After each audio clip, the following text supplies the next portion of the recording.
Leur emblème, ce crâne perforé par une balle, signifie à lui seul « on est déjà mort ». Ils se font appeler les Avenues. Drew Street est un endroit extrêmement dangereux et impénétrable. Il y a un seul accès et une seule issue. Aux commandes, on trouve Maria Leon, Machata. Elle a été arrêtée pour extorsion, détention d'armes, trafic de stupéfiants. Elle vendait du crack et de la méthamphétamine. Elle a réalisé son rêve, comme n'importe quelle personne qui émigre aux États-Unis. Avec ses fils, elle a tout raflé. C'en était trop.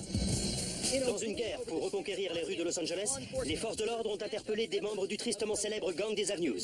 Des blindés sont intervenus. C'était un énorme déploiement de force. Danny Leon était un vrai psychopathe.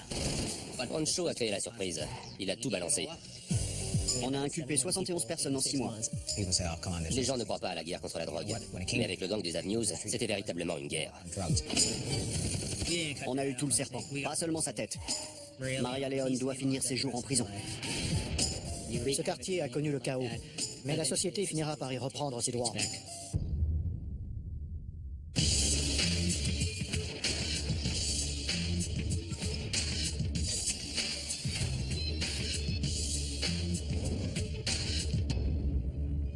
Aujourd'hui, dans Les Diables de l'Amérique, Maria Leon, alias La Chata.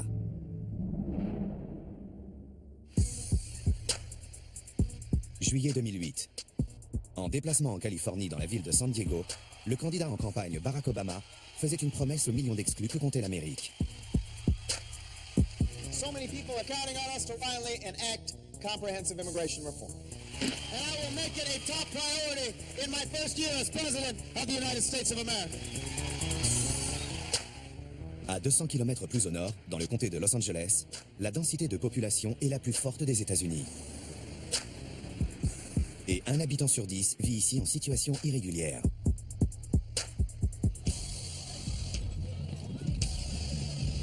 Quatre mois avant que Barack Obama ne s'engage à modifier la politique d'immigration, une fusillade éclate en plein jour, focalisant l'attention de tout un pays sur une pègre jusqu'ici invisible. Des membres présumés d'un gang ont tiré 15 balles sur un homme qui tenait une enfant de 2 ans. C'est l'un des faits divers les plus intéressants sur lesquels j'ai enquêté. D'une part, il illustrait un problème récurrent à Los Angeles, à savoir les gangs. D'autre part, cet événement donnait aussi à réfléchir sur l'immigration et sur le destin des clandestins. Leur destin consiste souvent à se replier en communauté.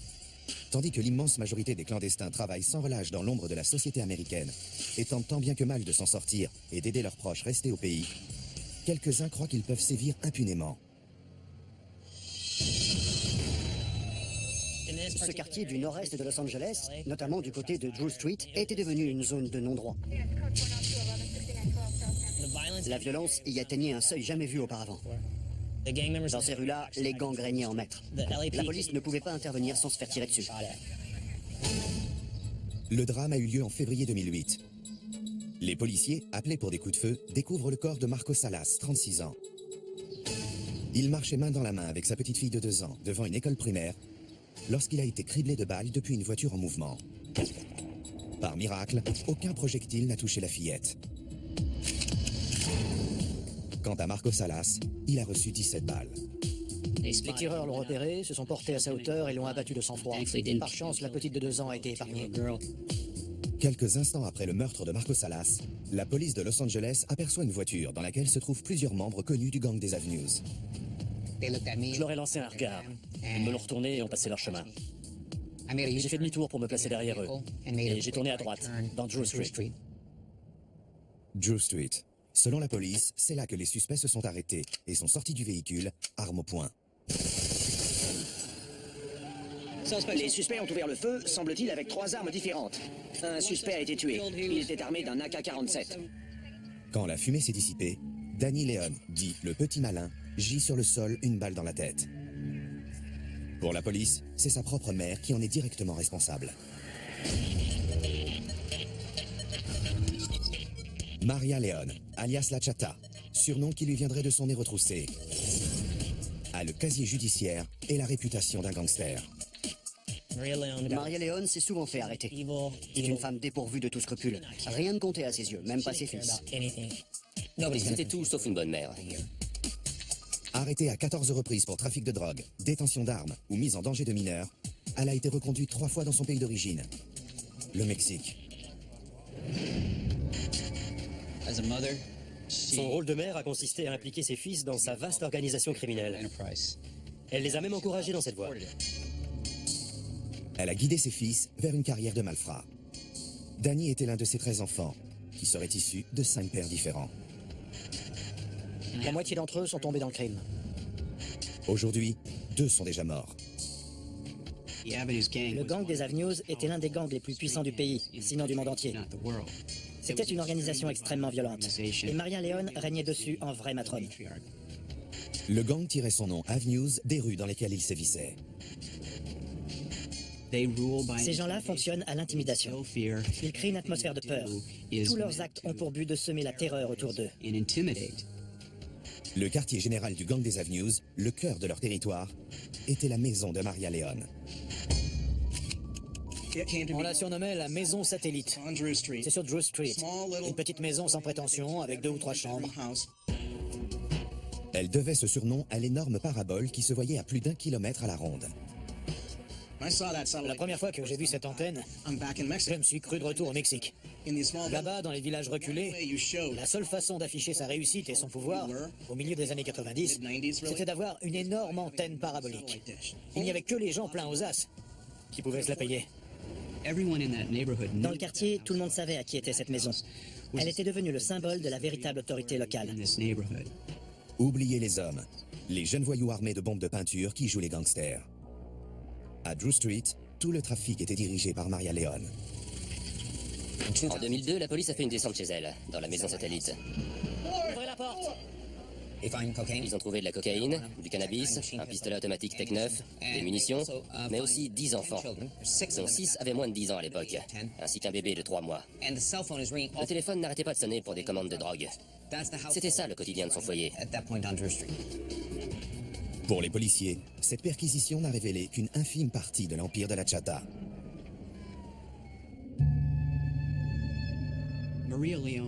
Ce que l'enquête a très clairement démontré, c'est le rôle qu'a joué Maria Leone en encourageant toute sa famille à prendre le contrôle du quartier. La femme qui dirigeait ce gang avait la main mise sur tous les aspects de la vie dans le quartier. Elle décidait de qui avait le droit d'y vivre et même de qui pouvait s'y rendre. Elle a mis en place un réseau d'immigration clandestine pour fournir la main-d'œuvre nécessaire à sa structure commerciale. Son commerce reposait sur la vente de stupéfiants, l'intimidation, l'extorsion de fonds et la domination de Drew Street. Il y a un seul accès et une seule issue. Un vrai coup de gorge. Pendant de longues années, on a été impuissants. Maria Leone n'a aucun respect pour la vie humaine. Pour moi, c'est le mal incarné. En 2009, le gangster le plus redouté de tout Los Angeles était sans doute cette femme de 44 ans, mère de 13 enfants. Une certaine Maria Leone. Après son incarcération, la police fédérale a dû déployer plus de 500 agents pour arrêter ses fils et les membres du gang qu'il dirigeait. Dans cette histoire, tous ces clandestins ont connu un destin tragique. Ils ont fini soit morts, soit emprisonnés, soit expulsés, soit orphelins de père ou de mère. La totale. Le gang des Avenues, l'une des 10 bandes les plus surveillées du pays, est un ramassis de criminels endurcis qui travaillent dans un seul but, faire de l'argent coûte que coûte. C'est une vraie saga. Il y a de quoi écrire une série télé. Tout ça est un immense gâchis. L'histoire de Maria Leone commence au sud de la frontière, dans l'état mexicain du Guerrero. C'est une région connue des Américains, surtout pour ses plongeurs, ses paquebots, ses margaritas et ses stars de cinéma. Le Guerrero abrite depuis des décennies un véritable paradis latin. Pour les Américains, c'est surtout la région où se trouve Acapulco.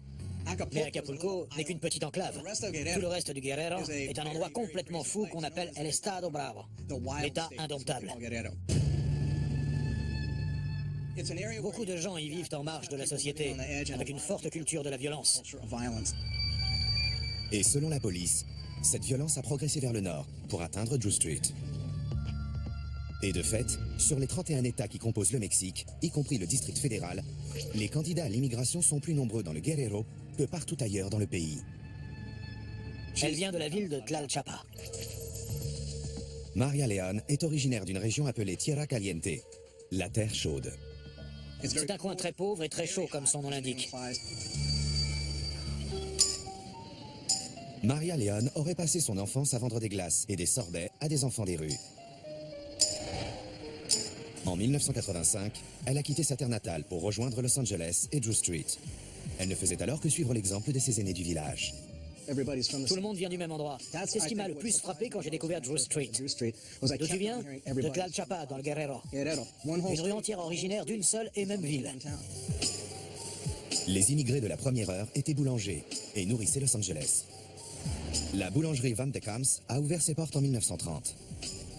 Elle faisait partie des 15 boulangeries qui cohabitaient sur 13 km² autour de Glassell Park. Les deux premiers Mexicains de Tlalchapa qui se sont installés à Drew Street sont devenus contremaîtres dans cette usine. Et ils ont aussitôt prévenu leurs proches restés là-bas que l'entreprise embauchait.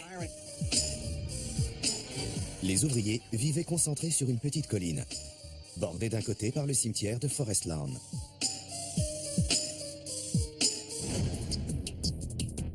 Il y a un seul accès et une seule issue. Des immeubles résidentiels de chaque côté.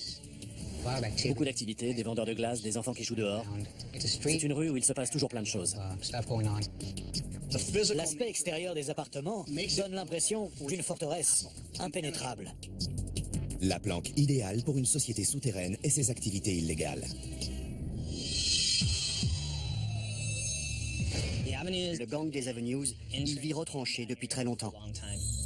Leurs racines remontent au tournant des années 40 et 50, c'est-à-dire les premières années de l'après-guerre, en pleine période des émeutes Zazu, etc. Ils ont donc une longue histoire. Et ce nom d'Avenues leur vient directement du nom des rues de ce quartier du nord-est de Los Angeles. Avenue 45, 47, 57, et ainsi de suite. Le gang des Avenues est divisé en 4 groupes, appelés cliques. Les Avenues 43, les Avenues 57, les assassins de Division Street, et enfin les Drew Street. Le gang des Avenues est le gang le plus important du nord-est de Los Angeles. Les autres gangs établis tout autour leur vouent en général une haine féroce. Parmi les gangs voisins, on trouve Cypress Park, Highland Park, Frogtown et Toonerville. Cette rivalité remonte à de très nombreuses années. Si ces gangs rivaux se battent contre les Avenues, c'est par orgueil, pour être les plus forts. L'argent reste la motivation principale. Tout ce que ces types voulaient, c'était se faire du fric. Lorsque Maria León s'installe à Drew Street en 1985, plus de la moitié des boulangeries ont fait faillite. Et une nouvelle source de revenus a envahi les rues. Ses utilisateurs l'appellent crack, rock ou freebase. Pour les stupes, c'est le pire fléau depuis l'héroïne. Dès son arrivée, elle s'est mise à profiter du système par tous les moyens possibles. À peine débarqué à Drew Street, toute cette petite famille mexicaine s'est lancée dans le trafic de drogue. Le crack sort des bas-fonds pour envahir désormais les banlieues chics. Et plus il viendra concurrencer la cocaïne, plus il deviendra le cauchemar des policiers. C'était une véritable déferlante de crack. Drew Street est vite devenue une plaque tournante de la drogue.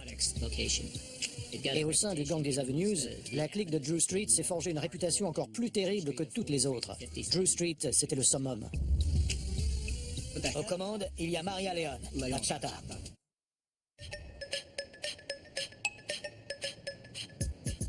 En septembre 1995, une voiture transportant 2 enfants s'engage par erreur dans une impasse du nord-est de Los Angeles et est accueillie par des tirs.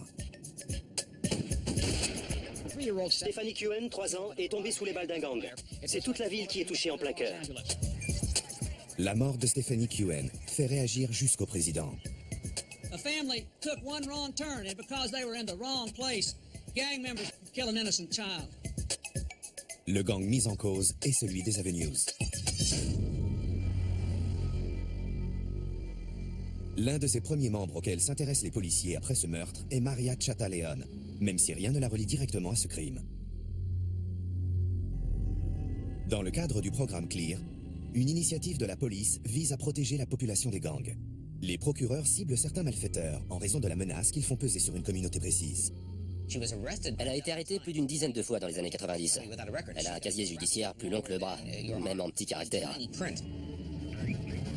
Dès 1986, elle a été interpellée pour vol, cambriolage, détention illégale d'armes, mise en danger de mineurs, extorsion et entrée irrégulière sur le territoire des États-Unis.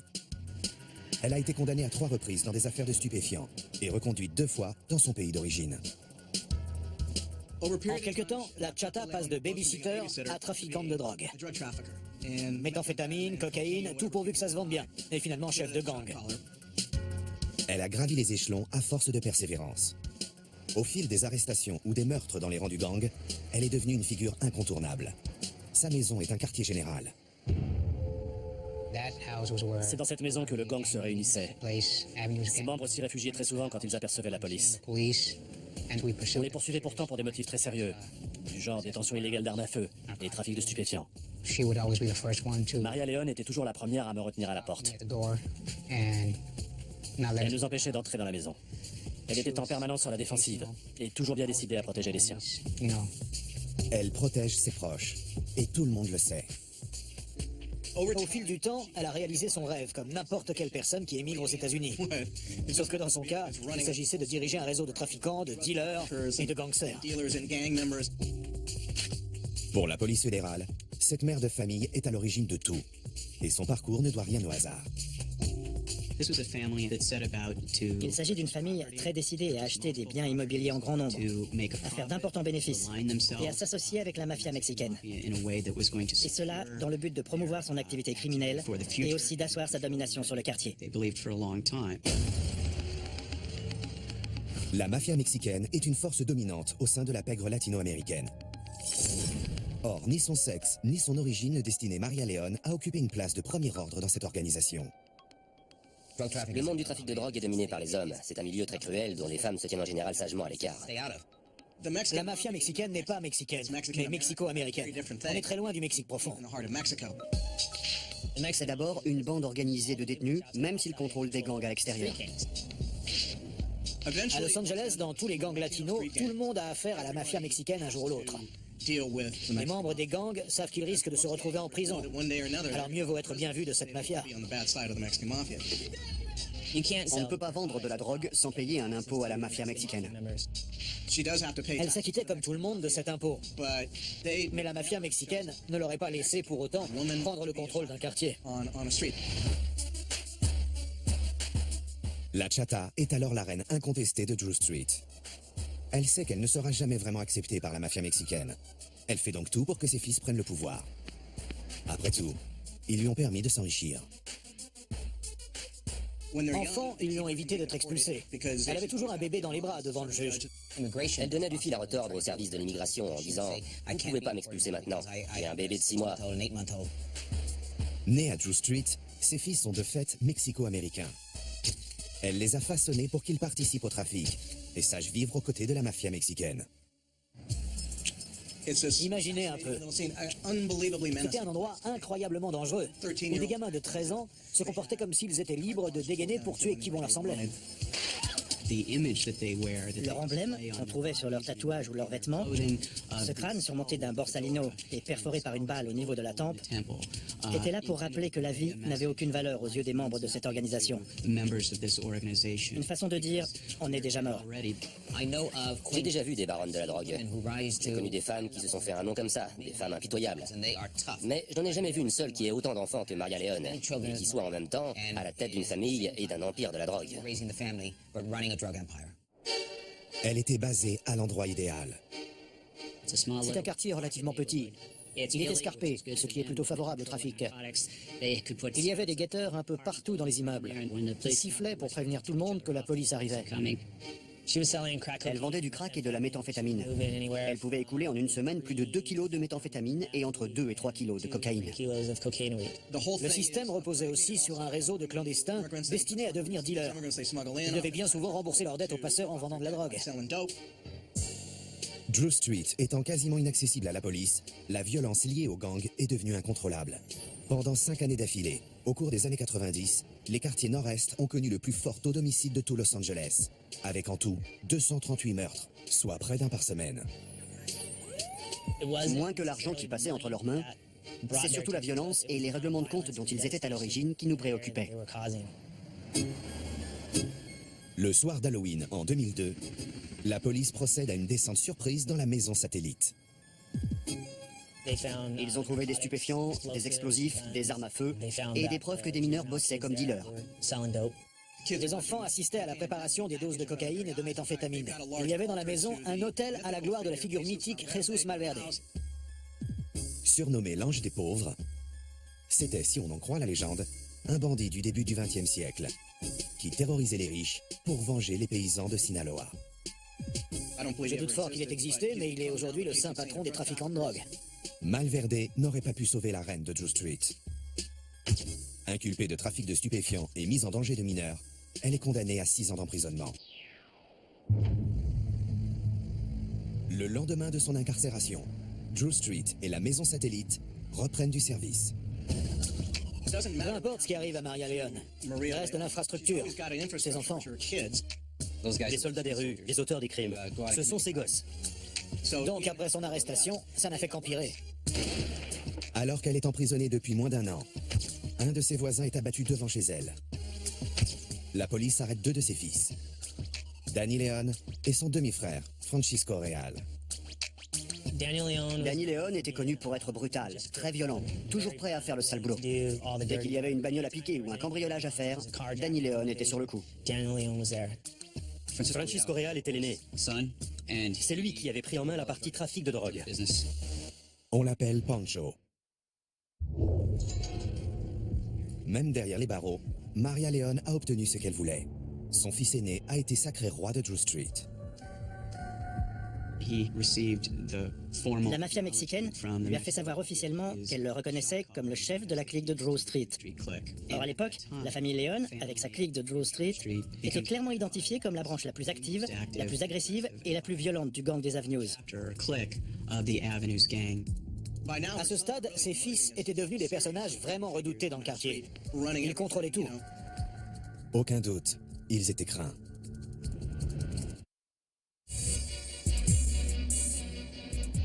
En 2002, Maria Leone a été incarcérée dans une prison californienne pour trafic de drogue et mise en danger de ses enfants.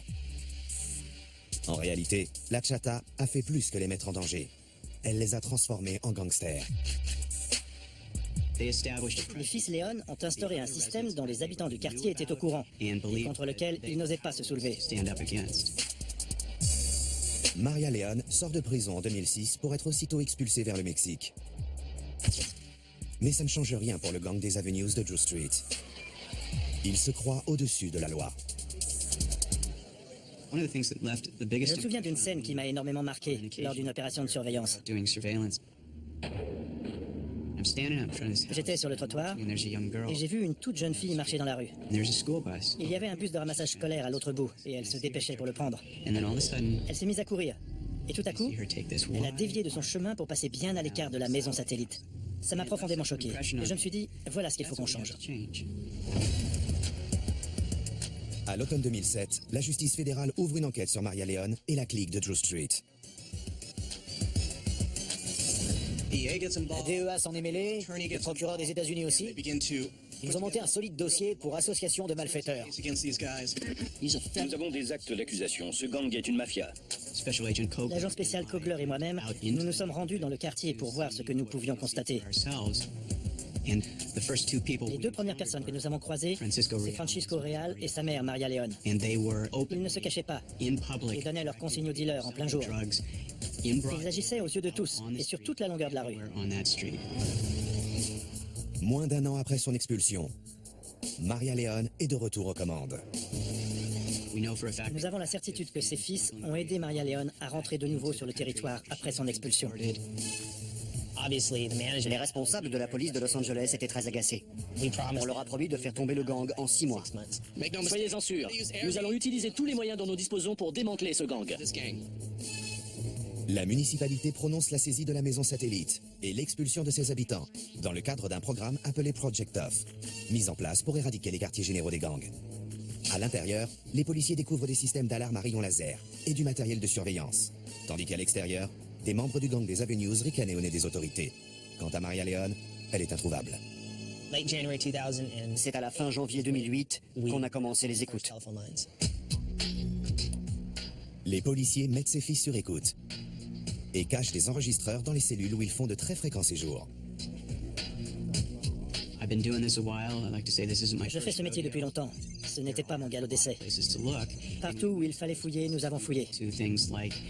Notamment sur Internet, sur les réseaux sociaux, mais aussi sur YouTube, où les membres du gang postaient des vidéos de leurs crimes.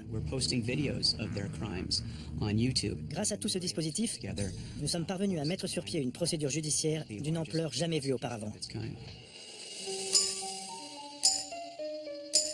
Les habitants avaient peur qu'on débarque en défonçant les portes, qu'on procède à quelques arrestations, mais que ça ne change rien. Ça faisait 10 ans que la police essayait d'éradiquer ce fléau et de régler le problème de Drew Street. Il fallait donc qu'on agisse en profondeur. Nous demandons à la Cour d'exiger que les propriétaires absents viennent vivre sur place. Il faut qu'ils fassent l'expérience des conditions de vie déplorables que les gens du quartier subissent depuis si longtemps. Qui voudrait vivre au milieu des dealers et des coups de feu tirés en pleine nuit? Les proprios flippaient, comme tout le monde. Grâce aux écoutes et aux planques, la police trouve une douzaine de repères de drogués sur Drew Street. Le tribunal exige qu'ils soient tous évacués et nettoyés, sous peine de saisie des biens immobiliers. Ce qui m'a plu, c'est que beaucoup des propriétaires concernés étaient très riches. Ils vivaient dans des coins comme Newport Beach. Mais le deal, c'était que s'ils ne remettaient pas de l'ordre, ils iraient vivre à Drew Street. Ils ont vite réagi et le quartier a changé. Les procureurs tiennent parole. Et en février 2008, ils inculpent Maria Leone, ses fils et toute une série de membres du gang pour association de malfaiteurs en lien avec un trafic de stupéfiants. C'est au cours du même mois que Marco Salas est abattu devant une école primaire. La police prend en chasse une voiture avec plusieurs suspects à son bord. Et Danny Leone, alias le Petit Malin, ouvre alors le feu avec une Kalachnikov. Les rafales ont été très fortes, terrifiantes. De nombreuses balles ont traversé le pare-brise. L'une d'elles est même passée à travers mon appui-tête.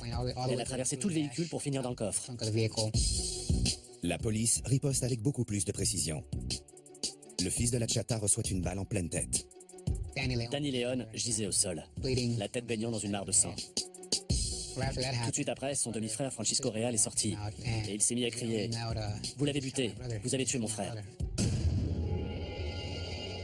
Maria Leone se trouvait au Mexique quand son fils a été tué. Les écoutes ont fourni un enregistrement de Pancho en train d'organiser le retour de sa mère grâce à son réseau de passeurs. Le printemps venu, la rumeur circule dans Drew Street que les 85 000 $ dus pour la levée de la saisie ont été payés. Et malgré un nombre important d'arrestations, la matrone est de nouveau dans la nature, aux grandes dames des autorités. Le problème, c'est que Drew Street restait une forteresse. Et ça n'avait pas changé.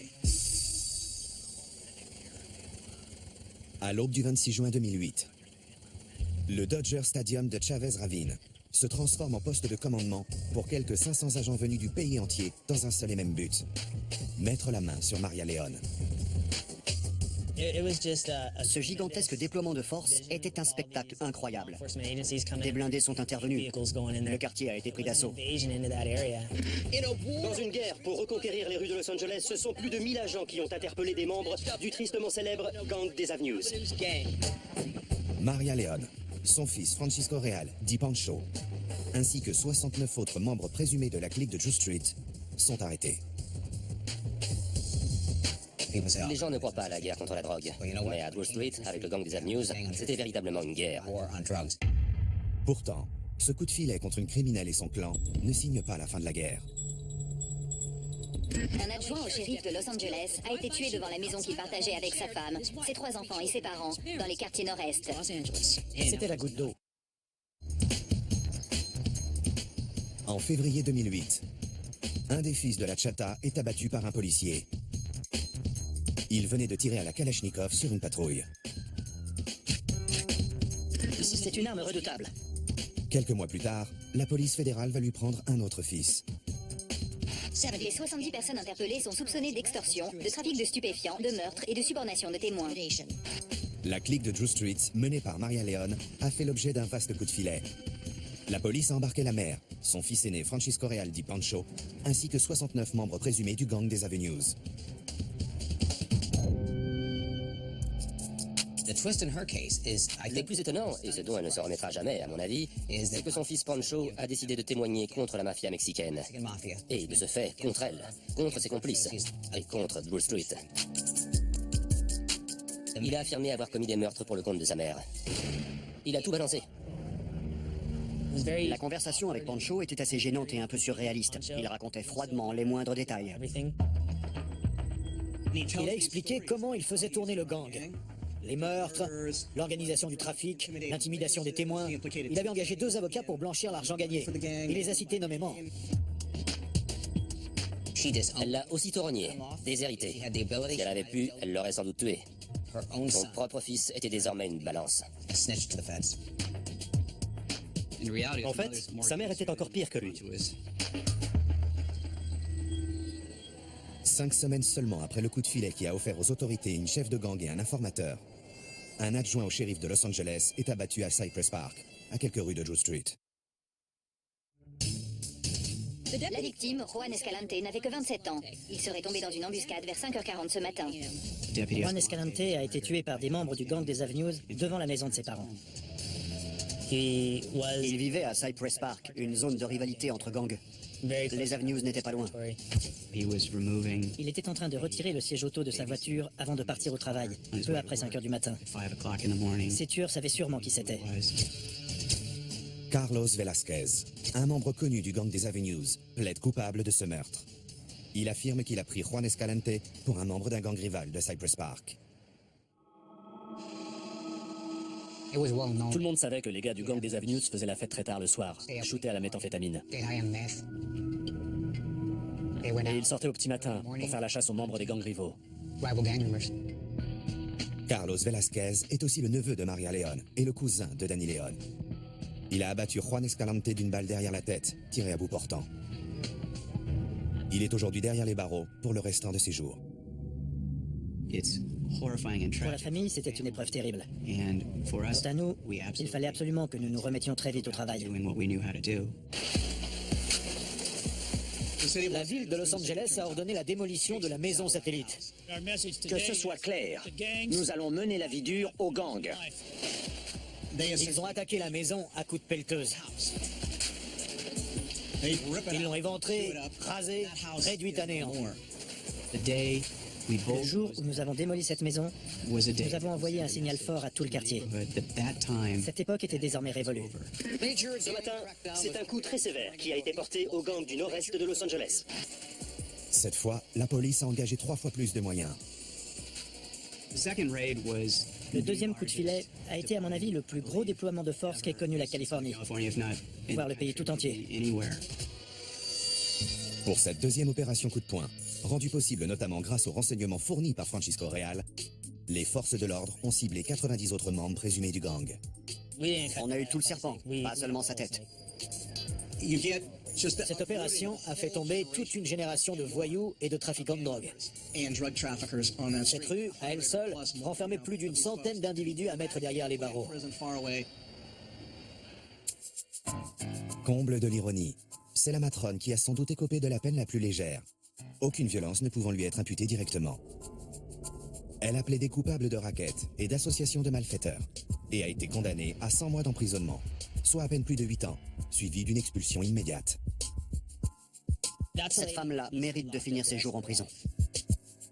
Après l'incarcération de Maria León, son fils est devenu le témoin numéro 1 du gouvernement pour faire plonger les autres membres du gang des Avenues.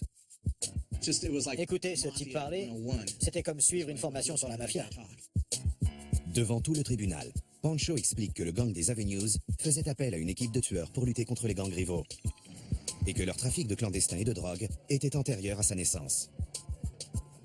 Je l'écoutais raconter comment il avait grandi dans une famille où personne n'avait jamais envisagé d'autre avenir que le trafic de drogue et le crime organisé.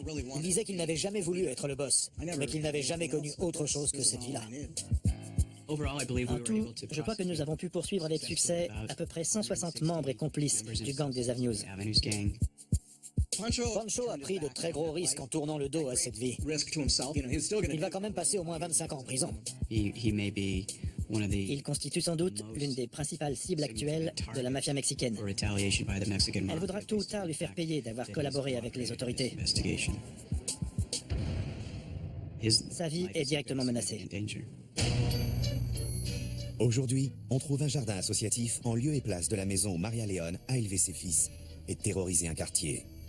Le souvenir qu'aura laissé Maria Leone, c'est d'avoir engendré un niveau de violence et de criminalité jamais atteint auparavant. Elle n'a jamais montré la moindre intention de renoncer un jour à commettre ses crimes contre la population qui l'entourait.